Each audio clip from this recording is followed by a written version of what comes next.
Hey, Dude, doing, my Andre? bad. Can you hear me? Yeah, I can hear you, bro. No worries, bro. Dude, like, hey, I feel so bad right now because it's like I got stuck over here watching fights. Hey, Literally bro. watching fights. And then when you hit the message, I was like, oh shit. And I was like, oh, what time? Okay, so my bad. My Nah, no apologies. biggie, bro. No big. I mean, hey, dude, it's your profession, so man, it's all right. You can just keep watching fights. So it Okay. happens, bro. What fight But were yeah, you how you doing, watching? man? I was watching Connor versus Khabib right now. Oh, okay. Uh yeah, I ended up watching ended up rewatching it, you know. Because people like to say like my style's very unique or similar to Connor and whatnot in a Mm, way.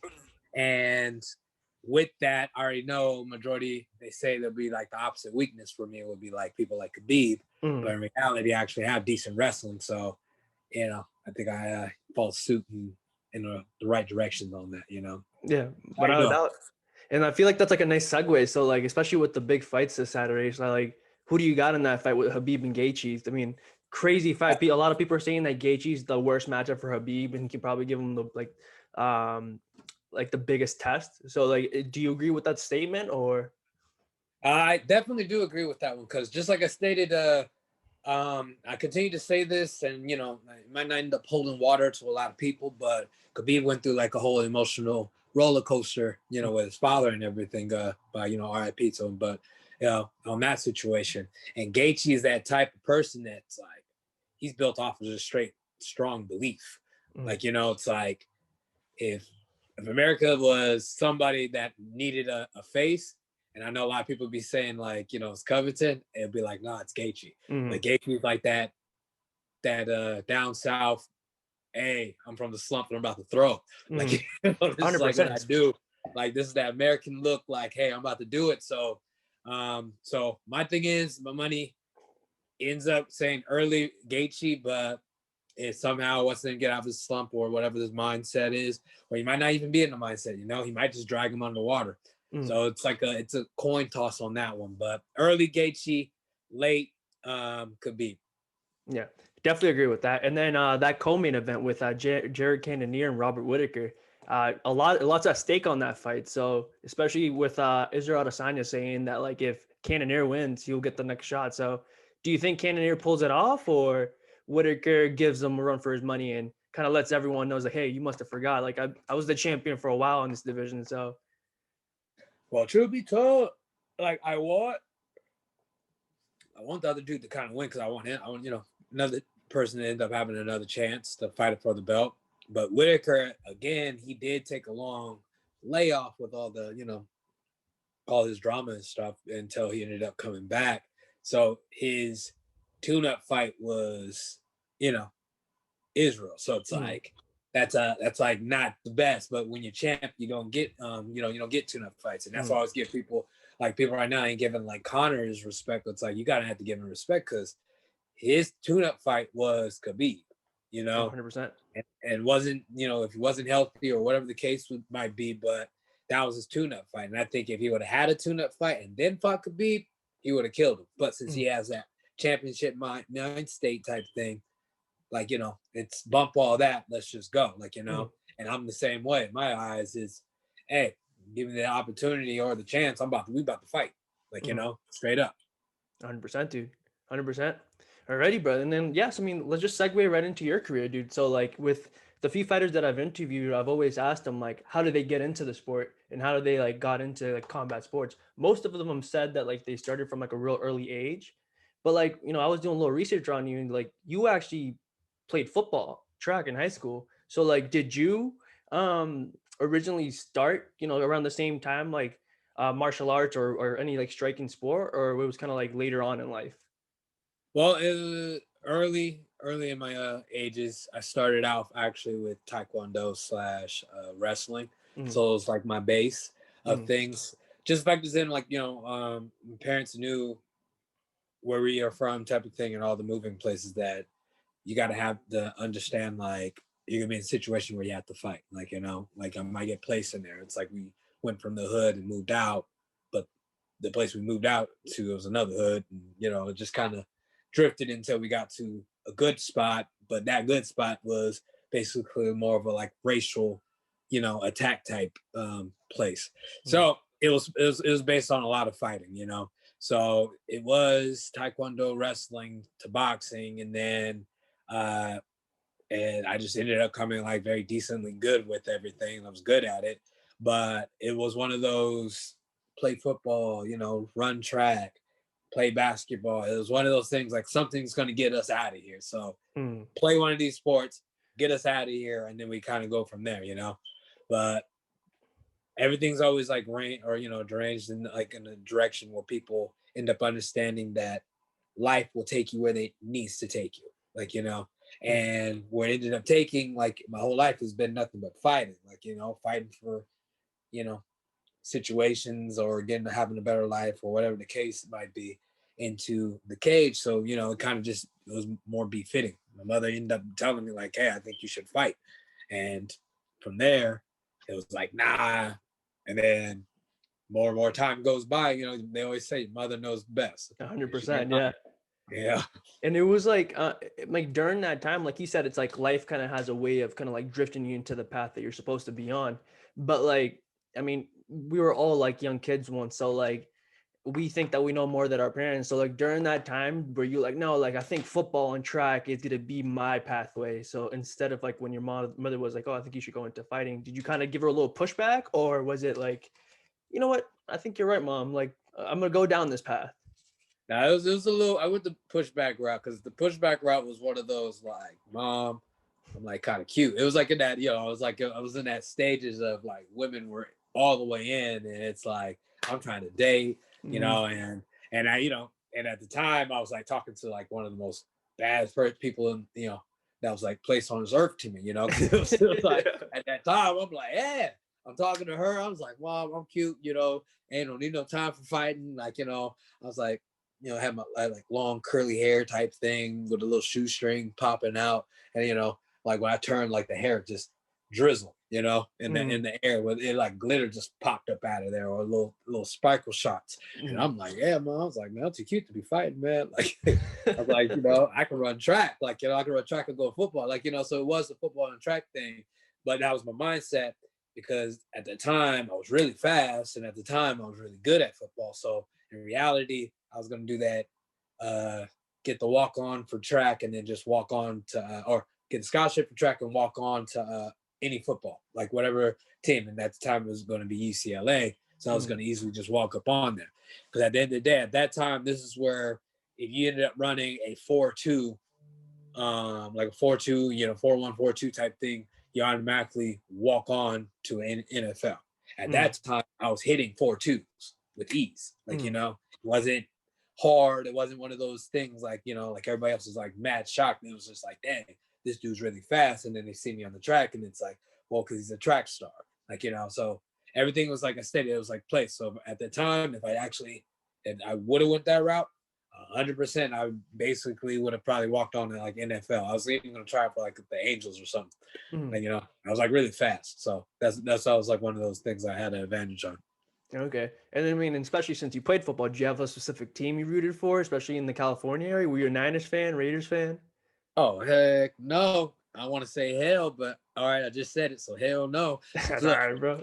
I'm a Cowboys fan. Like, I used to live out there in in Texas and whatnot, and grew up just basically a Dallas fan. And granted, I know that we are not doing good right now. All right. We are basically trash, but it just proves how much we needed Dak, and how much, when they ended up getting rid of him, or not getting rid of him, but when he got hurt and everything, it's one of those pay the man. Like, like I understand, like, people are telling them like to oh man, he's just money hungry, he's trying to take the money. But you gotta end up remembering that the numbers that he's putting up, and basically the things that he is doing, he has to automatically worry about his future, at the end of the day. 100%, yeah. Because in the football, anything, just like the thing like just happened. Like right now, he broke his foot. Like if Dalton would have came in and like became a superstar right now, Dak would have been done. They wouldn't be thinking 100%. about bringing Dak back. They wouldn't be thinking about money. They would have been like, hey, yeah, our offense is amazing and all that other stuff. But in reality, yeah, we have an offense, but the offense is really in tune with Dak. So whatever Dak does, that offense will flow. And granted, our defense suck right now, but It's just weird though, especially with like the defense. Like I mean, I think it's around this like the same amount of play, like the same players are on the team. So for like the Cowboys defense just to be a complete 360 from what they did last year, it was just kind of head scratching. It's kind of like Yeah. I don't know if it's the new coaching staff or Right now, the way it's coming out, like at first, Shannon Sharp was saying something in the category. First, you said it was the coaches, and then they leave, and now they even worse. So you telling me it's the coaches, and it's like it might just be might be the players. To be honest, like I end up saying it could be the staff because like certain staff have different mindsets and different things, and then they're picturing what these people can do. Just like when the Cowboys played against the Rams. Rams slot receivers and the receivers are quick. All slot receivers. The receivers are slot receivers. They're running backs and slot receivers. So those people are quick as hell. And we got Jalen Smith trying to guard a slot receiver. It's impossible. yeah. So what they should have done is should have just ended up shifting out and taking out all the big hitters and switched them in with other corners. Guard these players. That's what we're gonna have to do. Or we have one linebacker that ends up always blitzing or end up shadowing that one running back. There's certain things that they should have done, but that's here nor there. That's the past. Don't even talk about it no more. Hey, future. Hey, I got you, man. I mean, like the fan of being the fan of being a fan of a losing team because my team is the Giants, and dude, I totally understand the struggle. So like when that Cowboys game happened, like in my mind, I'm like, oh crap. I mean, prayers out to Dak, like horrible injury, you know what I mean? But then like as a fan, you're just there like, oh crap, we actually have a chance of winning this game. And then dude, when the Cowboys got that pass Dalton to what was like Gallup down the sideline, and then instead they get that field, dude, that was such a heartbreaker. Like legitimately, like my mood was killed for the rest of the week. Like it was like I understand what you say because if they would have placed it as an out of bounds, that would have hurt us. Like, 100%, yeah. They'd be like, oh man, but cut the foot off, like it'd be like something like that. Like cut the pinky would have been good, but no, I ended up getting you though. That's like really funny. Yeah, and it's like I mean, especially with the Giants playing today, like my heart's beating right now. Like it's like 3 hours before the game, and it's kind of like, man. So if we win somehow, some way, we're gonna be tied for first place in the NFC East or NFC least is what they're calling it now. So complete. Yeah. So now it's the bracket of four teams of who's making it to the playoffs. Like that's like literally the funniest thing right now. Yeah, man. But I mean, I know we got a little sidetracked, so let's just go back into the MMA path. Yeah. But yeah, man. So you get into the fighting route. You follow what your mom said, like you should go into fighting. So talk to me about like your first experience in your first pro fight, whether that'll be boxing or MMA. Like were there nerves involved, or was it kind of like, you know what? Like you said, it's kind of like you did Taekwondo from an early age. You're like, okay, it's kind of like, it's me against another man. Nothing special. Or was it kind of like you were just kind of like, oh, mine was all over the place? Now mine wasn't all over the place. It was a first boxing match, and truth be told, I took that like on a day notice type thing. And granted, I shouldn't even done that one, so that would have been like one of my fights that, out of the boxing matches, like out of the four, not the best record. 3 of them I actually won. The first one, it just ended up bringing like one of those heartbreaking type things where it's like, dang, this game, it's really based on like who you know. So, but anyway, so the first one, there's no nervous wrecking. And to be honest, I was actually putting hands on dude, like a lot of hands. First 2 rounds, I was teeing them off. I was teeing on them, and like shout out to the person, like he's doing his, or I think he's doing his thing, unless he ended up retiring or something like that. But at the time, I was like putting hands on him, but ended up getting the short end of the stick there. And then the next 3 fights that I had, I ended up beating their ass. But it's about who you know. It's like in boxing, if you don't knock out the person, or 2 didn't sell the tickets, or the promoters, it ends up floating in that direction. And the thing about it is, on MMA, they're kind of the similar way, but all you have to do is micromanage your way in a direction where you don't fight basically superstars pupils. That's all you have to do. Man, it's like if you end up fighting, like say for instance, my gym it's known but not really known. It's Carlson Gracie in Riverside, but it's not really known. And if you take one of our fighters out of there, like they're 100% ready and suited and booted, really in shape. And if we end up giving you another gym called the Pancake Team, your mindset, you don't know anybody from the Pancake Team.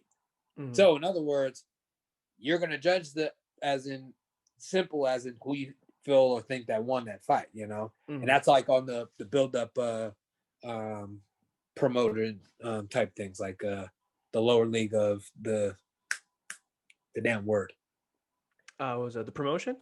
Promotion. There you go. We'll stick with promotion. So yeah, the lower leagues on that, like the build up to get to the UFC. Like if you got two gyms that no one knows anything about, that's an even fight, no matter how you look at it. So if you really feel like this person won, you're gonna give it to them. You're not gonna kind of favor it because, hey, Uriah Favor is guy is from this gym and he's in the corner. So since you know Uriah Favor and you like Uriah Favor, you're gonna kind of favor that fighter. And granted, I have seen it a lot. Like, I was part of it and I end up understanding the situation. So it's about, and especially, when it comes down to selling tickets, like, as long as you end up understanding that, then you end up getting that even type of fight. Or you just go into the MMA. Since it's MMA, anything is open. So in reality, you can end up finishing the fight before it gets to a decision. And that's why I'm always on that mindset of, hey, finish the fight before it goes to the decision. Because you got to think about it. I went to Hidden Barral in Brazil to fight. And if it wasn't one of those me beating this man, like every round where it looked like he almost getting ready to get knocked out type thing, that they would have gave it to him because it's his hometown. And most people automatically came off on that. It's Brazil, and that's why no one goes to Brazil. Hey, they love their Brazilians and all that other stuff. And nothing but respect to Brazilian, because majority of my fans are from Brazil at the moment. So nothing but love to them. And granted, like I was out there. They're talking about killing me. They're hitting you with the famous what was it, Ewell or something like that. I mean, I'm not Portuguese, so I'm sorry to all the Portuguese fans watching. Is like they're like, yo, you butchered that completely. But but it was just like that. And then after I fought, they're giving me nothing but love. And it's just like this. It's like, this is why I love Brazil, because it's that they're 100% behind their people, no matter what. Even if they don't like them, or even if they're trash, regardless of the situation, they're 100% behind their fighters. And then if you beat them, they'll boo you. They'll boo you.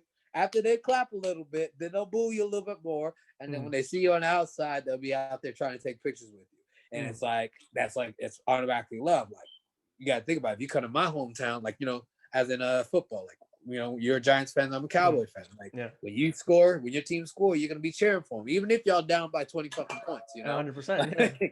And that's the same thing with us. Like, hey, we down by 24 points, and in our eyes, it's we can come back. Like, hey, that's a touchdown. We can come back. So your mindset, that's how it's like placed.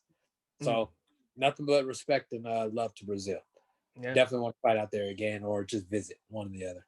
Yeah, man. I mean, hopefully with this whole pandemic, we can finally get back to events with fans. Because I mean, regardless, like MMA is still a special sport, regardless with fans or without fans. But fans just adds a different element to it. So, in terms of so like right after you get a couple fights, so especially with big names like Marlon Barrera, and then you had Jonathan Martinez, and your last fight was Irwin Rivera, and then that last fight, dude, you're hitting Irwin with some shots. So like, I remember watching that. I'm like, dude, this dude's such a tough SOB. And it's like, dude, like, how is this dude not down? So like, in your mind, what was going through your mind as you were hitting him with some, like I said, big shots, and for him not to go down? What was your mindset there, brother? My mind, it was just like, one, I was granted, I was ready, prepared for him to have a chin, like, and then on top of that, I knew he was gonna have a guy that has a heart, because like one thing I do know about Mexican, they have Mexican warrior heart. In boxing, they're automatically knitting grit. Automatically, they'll put their life on that line, and that's always, they always have respect for me, and that's what's one of those added reasons why I always like to work with them when it comes to sparring and my boxing and stuff like that. So I was already prepared for it, and my thing was hit them harder. That's the way I look at it. Everybody continued to ask me, "Oh, got any some type of strategy how to beat him?" I was like, "Yeah, punch him hard in the face." Like, Simple as that, right? Keep doing them. Hey, and granted, like I said, I was hitting them with everything, and with a wrench, kitchen sink, Mm-hmm. the whole nine. You know, the man just walks in there. So nothing but love to Irwin as well, man. Granted, like I know I had like little opportunities to finish the fight, but his heart pushed him through it, and his chin pushed him through it. So that's nothing but respect there. Yeah, 100%. And then when it got to the judges scorecard, it kind of goes back to what we said. And like, moment you hear like one judge give it to Rivera, like in your mind was just kind of like, oh, come on, man, here we go again. Or just like in your mind, you're just like, you know what? I know for a fact I got this. And it was kind of like the Ren and Barrow fight. I was kind of like, I hit him too much not to win this fight. I would say it was like it's a mixture of both because I had that mind where it's like, oh shit, like they might end up kind of like robbing me. But but again, I can't really get mad because I always had the mindset of, hey, don't leave it up with the judges. If you leave it up to the judges, anything is possibly able to happen. And that one, I knew I won all 3 rounds, but you don't know what the 3 people that circled around there is looking at. One of them could be just, hey, in my eyes, yeah, you beating him standing up, but I'm more of a wrestling fan. So since he took you down, he won the round. Like, or you got this other one where it could be a judge where, well, he held on to you and just held on to you on the gate. So I'm gonna give it to you because I'm more of that booty tight holder guy. Like, you just hold on to the guy, and then then you have the other ones that might just are really into boring stuff, like, and then you have the other ones, hey, it's all boxing and kicks, like, you just gotta, the way I look at it is it's when you jump in there, mark everything down that you think that there would be more into and deliver. Like I said, you have someone that looks at hard ass shots or significant shots, make sure you capitalize and make that a check mark in your box. Hey, if you have someone that likes takedowns, if you end up stopping the guy's takedowns, they can't end up doing what? Going over there to say, hey, he won that round because he took you down. You can't do it. Why? Because you stopped it, or you took him down. One or the other. That's another check on your list. And then it ends up shifting off as in, hey, we like jits, and we're not into all that stand up. So now when it ends up happening, say for instance, you snap them down, you take the side, you start grounding and pounding, you start transitioning into a new position and whatnot. When you get in there, you got that judge kind of scoring in, and now you're able to mark that out on your checklist. Whole thing is when they think you're tired, do something. Add extra stuff because you might have a judge as well. He looks tired, so I'm gonna give it to the other guy because he looks really refreshed, like he can do another 5 rounds. And it's like, let's mark that off. So at the end of the day, when it comes down to people like that, the way I look at it is, don't leave it to the judges. But if you end up doing it, it ends up falling that direction. Just mark down everything that you've done in your checklist. And if you did that, you're safe to say you won that fight. Like, it's one of those things. 100%. And like, do you think in terms of the judges, do you think we just like it should be the time for fighters to start getting into judging just so we can kind of avoid that type of, like you said, it's like one's a fan of jiu-jitsu, one's a fan of Muay Thai or boxing and all that stuff. So do you think like if we start getting more fighters being judges and scoring fights, do you think there's going to be a change, or still going to be unfortunately the same thing that it's kind of like I prefer my thing and I'm a judge to fight the same way? It's gonna be. I think it's gonna be that same way because at the end of the day, you gotta remember, like a lot of fighters all have their own unique style, and every style might fit in that unique style. Like me, like I just told you, I know I have a different style than Connor, but my style is very similar to Connor. So when people look at it and they put two together, they'd be like, yeah, it's really close. But thing is, Connor has this, and thing is, Dre has this. It's one of the two that they'll separate it. But picture this: Connor's my judge, one of my judges. Do you kind of see where it just floated in that direction? And then I ended up fighting a wrestler that, like, say for instance, like that first round. I know a lot of people gave it to Khabib, versus Connor versus Khabib, right? But if you really look at it, there was no much damage. Yeah, it was a takedown, but the thing about it was more hugging and holding and trying to end up connecting, but he stops. But in reality, the groundwork that was being done was more done by the person on the bottom, Connor. So now picture I'm in that situation, and I'm the guy on the bottom with the wrestler that ended up taking me down, but ended up clipping him or hitting him, and before we got there and all that other stuff. But we're on the ground, and he's just looking or fighting for position while I'm moving and smacking the shit out. Low key, I just got Connor. I got a round from Connor because I did exactly what he ended up doing. You got to think about that. And then now we switch over there to the, we flip it. A lot of people would have gave it to Khabib, but what I just broke down and me automatically speaking on that, you kind of end up understanding, okay, granted that he was on the floor, but Conor was making all the strikes. So we can't argue the case and say Conor won. But a lot of people will end up arguing to say, nah, he was on his back. Mhm. So now that's that other judge where it's going to be like a Khabib. Picture Khabib being the judge. Yeah. Or 100%. Cormier being the judge. Mhm. There's like that part right there. It's gonna come down where they pick Khabib and the one picks Conor, or they pick me and the other guy picks the other guy, and then now it comes down to what the middle person says, like and then he might just float over there because it's like, hey, I'm more cool with Cormier, and I know he picked Cormier, or I'm cool with Khabib, and I know he did that.